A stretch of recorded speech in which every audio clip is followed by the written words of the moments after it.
आज फिर मैं आपके सामने कुछ कंडीशनल सेंटेंसेस लेकर के आया हूँ। इससे पहले ये मैंने आपको बताया है और आज भी दो नया कंडीशनल सेंटेंसेस आपके सामने लेके आया हूँ। देखिए, इसको मैं समझा रहा हूँ, ठीक से समझिएगा। Conditional sentences part 2। अब आप कहेंगे कि पार्ट 2 क्यों कर दिया? तो इससे पहले मैंने समझाया था, कंफ्यूजन दूर करने के लिए एक साथ मैं नहीं लेके आया हूं, बल्कि इसको अलग अलग कर दिया है। ये कंडीशनल सेंटेंसेस समझ लो जलेबी होते हैं। इनको एक साथ अगर आप समझेंगे तो हो सकता है सारे जीवन में नहीं समझ पाए। तो मैंने इसको कई हिस्सों में बांट दिया है। तो इससे पहले जो था उसको आपने देख लिया। अब आज थोड़ा सा मैं आपको समझा रहा हूं, फिर कुछ बच जाएगा तो बाद में उससे बात होगी। देखिए, दो सेंटेंस क्या है। If he lived in Delhi, अगर वह दिल्ली में रहता, ध्यान दीजिएगा, अगर वह दिल्ली में रहता, इसकी बनावट है if he lived in Delhi. यहां भी अगर तुम ईमानदारी से पढ़ते, इफ यू स्टडी ऑनेस्टली, तो इफ के बाद पास्ट इंडेफिनिट आ रहा है। तो ऐसे सेंटेंस में जब अगर वह दिल्ली में रहता, अगर मैं दिल्ली में रहता, अगर तुम ईमानदारी से पढ़ते, अगर वो डॉक्टर होता, तो इसके बाद जो दूसरा पार्ट आएगा सेंटेंस का, उसमें यहां पास्ट इंडेफिनिट है तो यहां पे भी पास्ट होगा, वुड हो जाएगा। जब यहां पास्ट इंडेफिनिट होगा तो यहां पे वुड होगा। यहां ही पास्ट इंडेफिनिट है तो यहां वुड है। अब देखिए, अगर वह दिल्ली में रहता, if he lived in Delhi, तो सभी ऐतिहासिक जगहों का भ्रमण करता।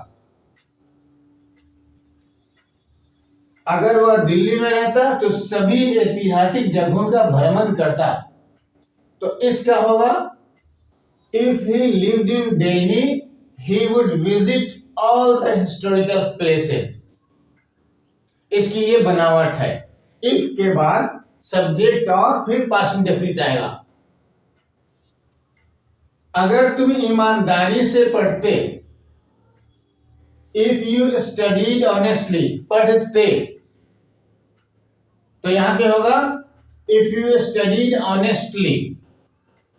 अगर तुम ईमानदारी से पढ़ते, इफ यू स्टडीड ऑनेस्टली, तो you would get good marks, तो अच्छा नंबर पाते। पढ़ते तो अच्छा नंबर पाते। ये हो गया एक। अब इसी में थोड़ा सा परिवर्तन आ रहा है, देखिएगा ध्यान से क्या परिवर्तन है। अगर वह हिंदी सीखे होता, यहां पर थोड़ा परिवर्तन है, होता। अगर वह हिंदी सीखे होता, तो इसकी बनावट में थोड़ा चेंज आ रहा है। इफ ही हैड, यहां पे हैड आ गया, और हैड आएगा तो ये थर्ड फॉर्म आएगा वर्ब का। If he had learn Hindi, अगर वह हिंदी सीखे होता, अगर वह हिंदी सीखे होता, अगर वह अंग्रेजी सीखे होता, अगर वह फ्रेंच सीखे होता, तो ये होता। तो if he had learn Hindi, यहां पर हैड आ जाएगा और थर्ड फॉर्म आ जाएगा। उसके बाद यहां पे क्या चेंज आएगा? तो पहले वुड आया था, यहां पे हैड है, इसलिए वुड के बाद हैव और वर्ब का थर्ड फॉर्म आ जाएगा। अब देखिए, अगर वह हिंदी सीखे होता तो उसे अच्छा काम मिल गया होता। If he had learn Hindi he would have got a good job. अब एक और सेंटेंस ले लें तो आपको और क्लियर हो जाएगा। अगर हम लोग अच्छा खेले होते, ये नहीं है अगर हम लोग अच्छा खेलते, ऐसा नहीं है।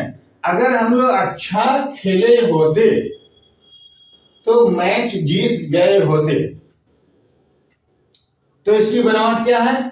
इफ के बाद सब्जेक्ट और had.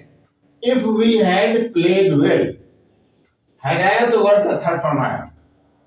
If we had played well, अगर हम लोग अच्छा खेले होते तो मैच जीत गए होते।